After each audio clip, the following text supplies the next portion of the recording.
I don't talk in these crazy vocabularies about the evapotranspirational pull of the apical meristem of the stomata, because it loses everybody. But if I were to say the same thing in homie language, like how a kid would talk, I'd be like, hey, you guys ever held a straw over a soda and then put your finger over the straw and then lift it up and there's soda in the straw? You ever done that? No? That's how a plant works, guys. So trees, believe it or not, they have these little holes in the leaves called stomata. And these little holes open during the day and they close at night. Open during the day, close at night. And it creates what we call this evapotranspirational pull, which is just fancy for saying the trees are doing the straw trick. You know, so imagine this is how the roots soak up water, yet water defies gravity. Nobody's ever stopped to ask, like, well, how does water defy gravity and travel up a tree to its leaves? Think of it like those little holes in the leaves are actually pulling the water upwards and defying that gravity. You know, so for a long time, one of my fortes is plants. You know, I'm an algae scientist, a plant biologist, but for a long time we were being taught that plants are stupid, guys. Yeah, we were being taught that plants aren't intelligent, that they can't think, and that's so not true. We've been able to prove with science that a lot of this is a lot more different than we've ever thought. So have you guys ever seen the movie Avatar before? With the blue aliens? I love that movie, right? So check this out. In that alien movie, that Avatar, guys, it's real. And we're actually getting to the point where we're proving it with science. So you guys remember the mother tree and how those dudes would like click their hair up to the mother tree and they could hear their ancestors and all that? Well, think of this. On planet Earth, the mother tree is a mushroom. It's called mycelium. So I can take my feet off, get connected, right? So right now, imagine there's this giant spider web under the soil that are these mushroom roots. And this is how plants talk to each other. So when I put my foot down right here, there's over 300 miles of mycelium networks just underneath my foot alone. When I pick my foot up, those 300 miles of mycelium networks are moving around, interacting, grabbing different parts of the soil and organic matter, transferring that into nutrients, sending it to this tree, to that tree. That pine can feel sorry for the oak and literally, hey homie, here's a little bit of potassium. You know, like how cool is that? Plants can talk to each other? That would be like a raccoon coming up to me and being like, yo, what's up, Ricky? Like, how was your day? And Ricky's like, man, I got these mess of berries. You want some? And shares them with me. I might have those conversations in my head, but they're not really happening. You know, as far as I have to learn how to speak those languages of the animals. You know, like that's how I can sit there and call in a gator when I'm on the water, because I know their language. You know, when the baby's going, it's like saying, hey mom, where are you at? So you get mom say, hey man, who are you? Did I lose a kid? But imagine that. The plants, they're able to communicate with each other. So us humans, we forgot this, but we come from Earth. We come from nature, guys. You guys ever heard of cavemen? You know what we used to be? Well, think about it, guys. We're still cavemen. We just figured out how to build our own caves. Hey, he gets it. He gets it. He's like, finally, somebody understands. But think about it, guys. We're still just cavemen. We just figured out how to build houses, our own caves, and build them where we want. So sometimes we live in this world where we think that if we worry or if we feel sad, there's something wrong with us. And that's not true. Because believe it or not, guys, one thing that we don't teach in school is the science of worry and the biology of sadness. It's in our DNA to get sad. It's in our DNA to get worried. Think about all of our mammal homies, all of our brothers and sisters, like the raccoon and the deer and different things like that. I love deer. Yeah, me too. When a homie wakes up, a mammal, he's always worried about 4 things, guys. Number 1, trying not to get eaten. Number 2, water. Number 3, food. Number 4, shelter. How many of you guys woke up this morning worried about trying not to get eaten? How many of you woke up this morning worried about how you were going to get water, or how you were going to get food, or where you were going to sleep? See? Now, my point is, guys, we've gotten so smart as a species that we have figured out a way to eliminate our 4 most problematic situations as mammals. That being said, though, it doesn't mean that that inherent worry doesn't flow through our veins like a running buffalo. We're not that much different than the homies. You see this stuff? That's fur. We call it hair. But I don't segregate myself from even a possum or a raccoon or a fish.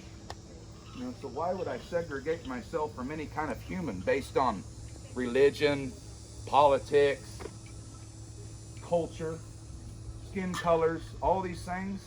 Like, the more that we learn about the world around us, the more that we actually learn about ourselves, guys. So today, think of it like a welcome home party. Woo! Welcome home! You know what I'm saying? This is where we come from, guys. When we're driving out, the first time I drove into this driveway, I cried. Like, it's like I'm driving back into time. Look at this. This is a time when plastic wasn't invented. This is a time where if you needed a nail, you went out and beat out a nail like on the iron as a blacksmith and made a nail. If your shovel handle broke, you didn't just go to Ace Hardware and buy a new shovel. You made a new shovel handle. This was back when everything was worth something. You know, so now we live in a time where what we're buying, it's not worth anything really at all. You know, when we buy a $15 toaster, it's only worth $15 for you to toast something every morning. Like, that's ridiculous. You know, like, there's no pride in the product. What it is it's the $15 isn't the toaster. The $15 is the mined materials made. Versus, well, somebody else got my iPhone. Versus an iPhone or a cell phone. It's $1,000 for an iPhone. That's not $1,000 worth of material. It's not $1,000 worth of metal and glass. That's pride in the product. That's something they created to make you, you know, oh, you need this. No different than how then you needed a shovel handle. You know, so if we start thinking about that, guys, you know, one thing I hope you get from today is there's way more than just price when considering the actual cost of an item. You know, I need to get off this darn Red Bull stuff. But one excuse that I've always had, well, it's not plastic, it comes in a can. Aluminum cans are 100% recyclable for all time. Well, it's not very good for me. You know, but yeah, right? And he's me? But I see everybody that got reusable water containers. I don't even see a single-use plastic bottle. You know, and I think that's cool, man. Because that tells me you little dudes already care. What does your shirt say? Skinny bar culture? I love it, dude. You don't know who Led Zeppelin is, but I do. And He does. That's all cool. That's like, I saw that, and it's like a little Led Zeppelin knockoff thing. And it was like, I want to know what this is. That's cool. But guys, when we start thinking and using our brains a little bit more, we start making better decisions for the planet around us. You know what I mean? And this is something that you kids, you know, whether you like it or not, you're going to be remembered for forever. You guys right here, standing here, and all the people your age on Earth, you're going to be remembered as the generation that let our planet die, or you're going to be remembered as the generation who stood up for the planet and stopped acting like the way that we're acting. I don't like it, but then again, I still like to play my video games. Hey, there you go. There ain't nothing wrong with little Pokemon. There ain't nothing wrong with the little Minecraft. But today, I'm going to teach you guys that Minecraft can be implemented in real life. And I'm going to teach you what we call bushcraft, which is actually what Minecraft is about. You know, in Minecraft, when you make the cool little torch, you know, so you can light your way. I'll show you how to make a real life one. Not only that, but we can use some pine sap and a little bit of green moss and make it to where not only is it a tiki torch, but it's a mosquito repelling tiki torch. Doesn't get much better than that. So that's the cool thing. Minecraft gets you, oh, this is neat. But then bushcraft is like, oh, we can implement this stuff in real life. Does anyone know what bushcraft is? No. So bushcraft, you have survival skills and then you have bushcraft. People think it's the same thing, but survival skills is like, oh, I'm stuck in the woods and I want to get back to the man village. This is how I get back to the city. Where bushcraft is like, I don't really want anything to do with the man village anymore. I'm going to just stay out here in the woods and survive.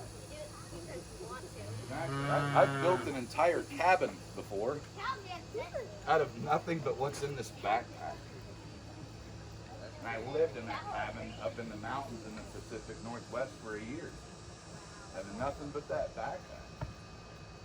But you know, when you have like a little things like this little guy. What the? Why do you have a gun? It's not a gun. It's a saw. That's cool. That is awesome. That is really cool. Yeah. You know, so now I can sit there and cut my timbers and different things like that. I did have an axe too. I have just a hatchet in here. You know, but you can really do this kind of stuff, guys. It's pretty fascinating because people aren't aware that we don't have to depend on the rest of society. I don't get very afraid of society collapsing. Why? Because I know how to farm, I know how to fish, I know how to hunt, I know how to trap. When you guys look out here, you see plants. When I look out here, I see more shells than what Walgreens has to offer. You know, when little homie got stung by an ant, I was going over there to look for some firebush leaves. Cure that little bite. You know, all these different plants, you guys are going to learn some of them today. And if you guys want to, we can always take deeper dives into this. As far as future adventures, we can do anything from going out with my Miccosukee aunts out on the Indian reservation in airboats where we can do like 50 people at a time. To doing all different kinds of adventures. I wanted you guys all kind of in one group today, so it can be kind of like an introduction on what I offer as far as that kind of a different mindset. I brought some hides with me, and I even brought a drum with me in case you guys would like to hear a cool Indian song. You know, so I'm Lakota Indian. I'm obviously mostly Scottish, if you can tell by my cool beard. But I kind of make the joke for those of you that seen Dances with Wolves. I say I look more like John Dunbar than Kicking Bird. But I grew up a little bit more like Kicking Bird. You know, so it's kind of neat because when you start thinking about it, guys, our reasons for our mental health and our physical health going downhill is a lack of nature. And it's what we're putting in our food too. You know, back in the 50s, guys, there was like 2% of children had a chronic illness. And this study was done back in like 2018, I believe. There was 47% of children had a chronic illness. You know, let alone like mental illness and things like that. Like I think we're just getting sad because we stayed away from nature so long. We forgot where we came from, and now we're starting to feel like all super alone. Like, you know, nobody sees us. And also sometimes I don't feel like I even mean shoes. Yeah, but here's the cool thing. You guys ever been bullied? I have.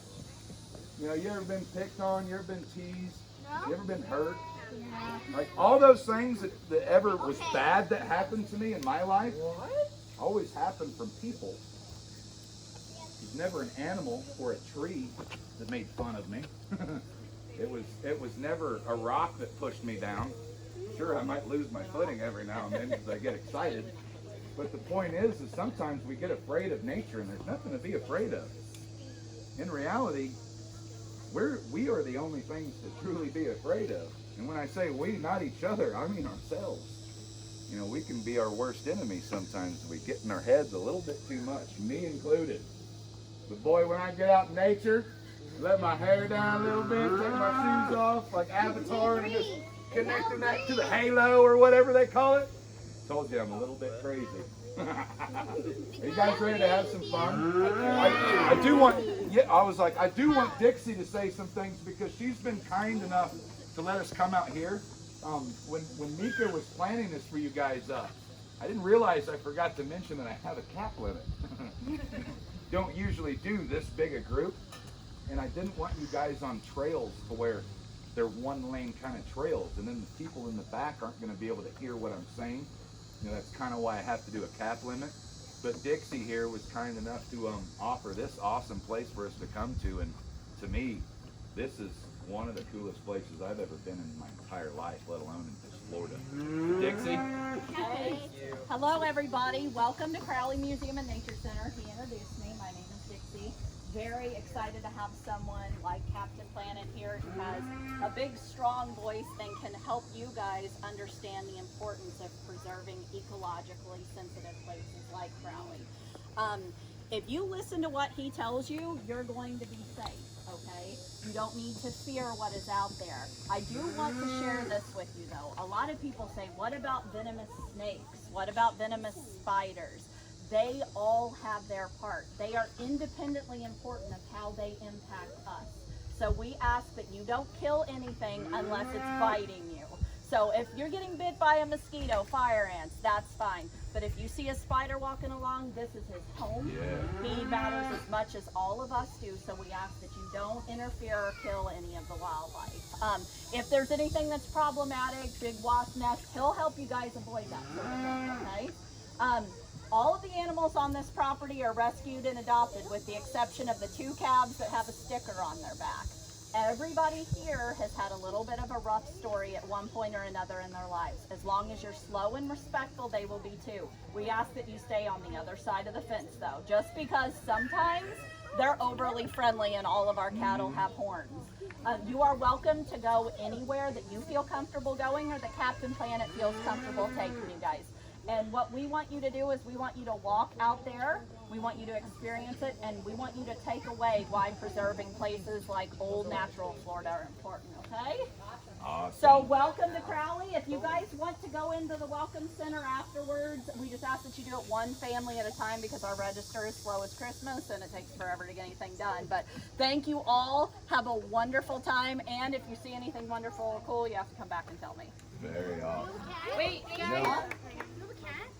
I do. A pet cat? Why, do I have hair on me? Oh, but do you have a pet cat? he's just curious. I actually have 2 rescue cats. awesome. We don't have any here, but we do have bobcats, and there has been a panther sighting on the property. So, it's been a long time, but we haven't. One thing that I've always not been able to really truly understand with ecology is the role of mosquitoes. Other than just like keeping things miserable and in check. They feed other things, man. They feed bats, Yeah. they feed swallows, they feed spiders, so they're horrible, but I mean, so But are I we. also think that bats and swallows could eat something else too. Now, we have a cool story in the Lakota way, and I'll tell you this just in a very short version. Where to us the bear